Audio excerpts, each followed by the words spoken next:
Levantou-se então uma tempestade dessas tremendas, com vento forte, o que era, aliás, comum no lago.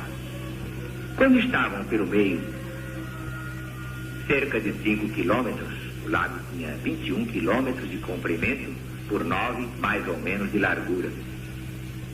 Então Jesus lhes apareceu andando sobre as ondas.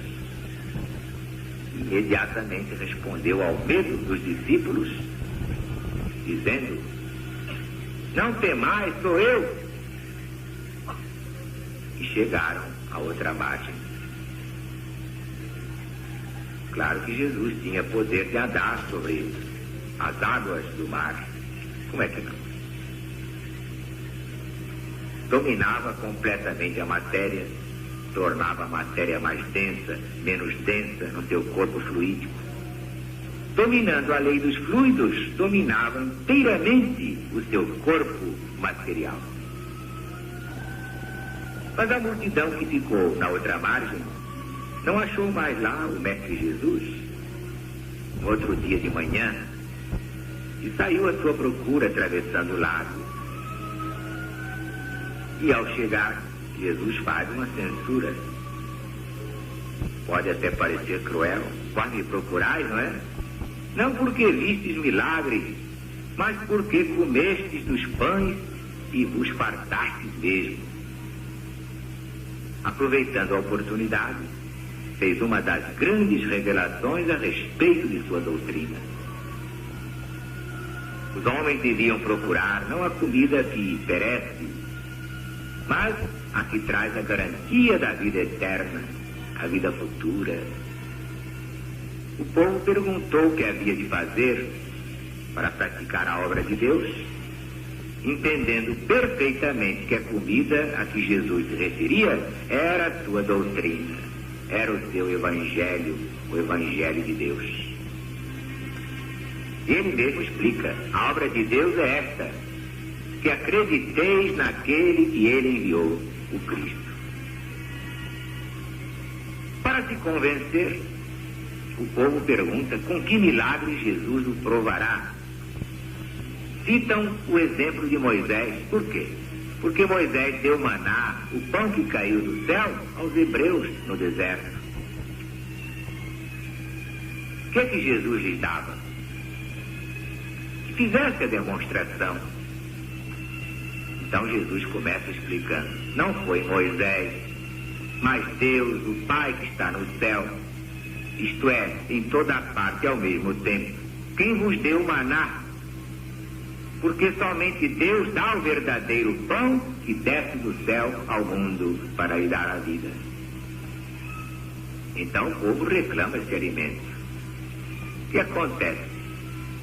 O próprio Jesus se apresenta como sendo ele mesmo o pão da vida, porque ele trouxe ao mundo as palavras, a doutrina de vida para alimentar a humanidade por todos os séculos. Declarou: eu sou o pão da vida. E explica logo a seguir, bem claramente, para não deixar dúvidas, que ele falava da sua doutrina. Quem vem a mim, de modo algum terá fome. Aquele que crê em mim, nunca jamais terá sede. Quer dizer, o pão é espiritual, é a doutrina, é a palavra, são os seus ensinamentos. O vinho que dessedenta, e Jesus disse mais tarde: eu sou a videira, é a vida espiritual de união com ele. No versículo 37, há uma palavra de suma importância: todo aquele que Deus me dá, virá a mim. E todo aquele que vem a mim, de modo algum, eu o lançarei fora. Ora, se compararmos com a outra palavra de Jesus: Pai, assim como me deste poder sobre toda a humanidade, a fim de que conceda a vida eterna a todos aqueles que me tens dado, vamos encontrar estas palavras no capítulo 17 deste mesmo Evangelho. Então poderemos concluir que a humanidade inteira é de Jesus, pertence a Jesus. E como ele não lança fora ninguém que o busca para se salvar, a humanidade toda já está no caminho da salvação. Uns demoram mais porque se obstinam na ignorância e afundam nos prazeres materiais, que causam o tédium vitae, não resolvem nada. Muita gente que bebe, muita gente que joga, faz outras coisas e, entretanto, não é feliz. E um dia vai cansando, diz, o Zaru está com a razão, e vem para ele beber e faz muito bem. Mas compreendemos assim a impossibilidade, o absurdo de asseverar que aqueles que se salvam são minoria absoluta. Todos sairão desse inferno e se salvarão pelo conhecimento da verdade. Isto é confirmado pelas palavras seguintes. Ouçam bem, por favor. Eu desci do céu, não para fazer a minha vontade, mas a vontade daquele que me enviou. E a vontade daquele que me enviou é esta: que eu nada perca de tudo que ele me tem dado, e eu ressuscitarei no último dia. Mas os judeus protestaram. Como diz que é o pão que desceu do céu? Não é ele o filho do carpinteiro? A dificuldade em aceitar Jesus é porque não pertencia ao sacerdócio. Era um simples irmão operário. E se eles conheciam o pai e a mãe de Jesus, como podia dizer que desceu do céu? Então Jesus replica: não murmureis entre vós, ninguém pode vir a mim senão trazido pelo Pai. Mas está escrito nos profetas: todos serão ensinados por Deus. Quem duvidar, pegue o livro de Isaías, capítulo 54, versículo 13. Deus quer que todos os homens se salvem. Então Jesus acrescenta: todo aquele que tem ouvido e aprendido do Pai, vem a mim. E nesse ponto Jesus avança mais na sua doutrina. Ninguém viu o Pai, mas eu sou o pão da vida. Os vossos pais comeram maná, e daí? Morreram. Mas eu não, eu sou o pão eterno. O pão que eu darei pela vida do mundo é a minha carne, e quem o comer, viverá eternamente. Ora, foi uma coisa tremenda, um grande escândalo, esta frase entre os judeus. Por quê? Eles entenderam que Jesus daria de comer a sua própria carne. Estava dando lições de verdadeiro canibal, antropofagia. Então Jesus reafirma enfaticamente para a multidão que não podia penetrar o sentido espiritual do seu ensinamento. Se não comeis a carne do Filho de Deus e não bebeis o seu sangue, não tendes a vida em vós. Quem come a minha carne, quem bebe o meu sangue, tem a vida eterna. Porque a minha carne é verdadeira comida, meu sangue é verdadeira bebida. Quem come minha carne e bebe meu sangue, permanece em mim e eu nele. Quem de mim se alimenta, viverá por mim.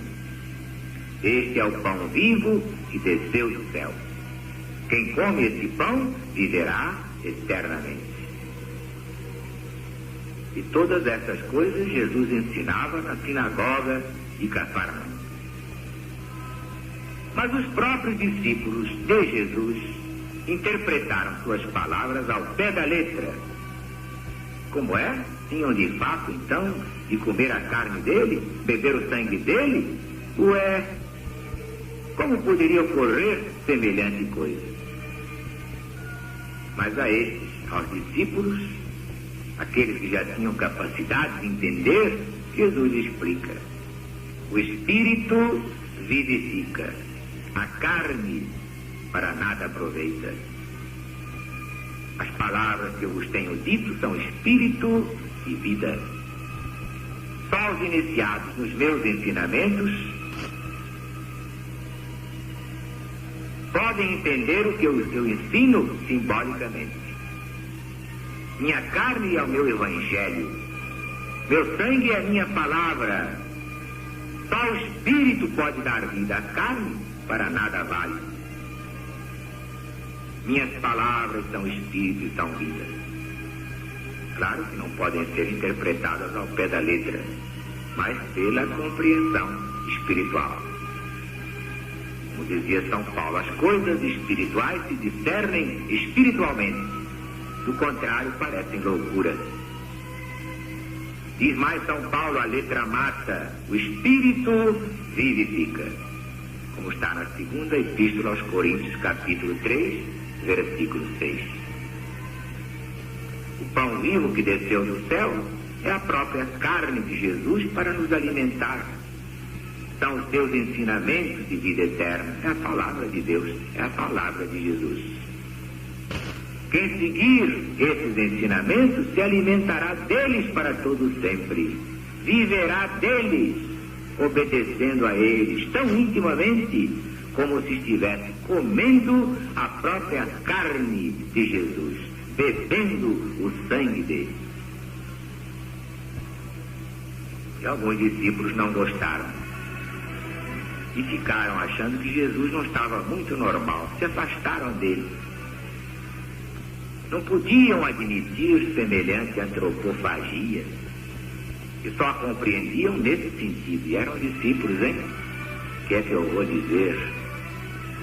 E quer que eu vou me queixar de gente que acha que eu fiz isto ou aquilo? Não faço nada que Jesus não manda. Eu tenho meus sinais, recebo os meus sinais nas minhas visões, nos meus sonhos, nas minhas intuições. Eu não tenho ideias próprias, nem quero ter vontades próprias. Eu só faço o que ele quiser, o que ele mandar. Quero ser apenas instrumento e nada mais. Confio é nele, exclusivamente nele. Nem em mim eu quero confiar. Faço de olhos fechados o que ele disser. Faça, eu faço.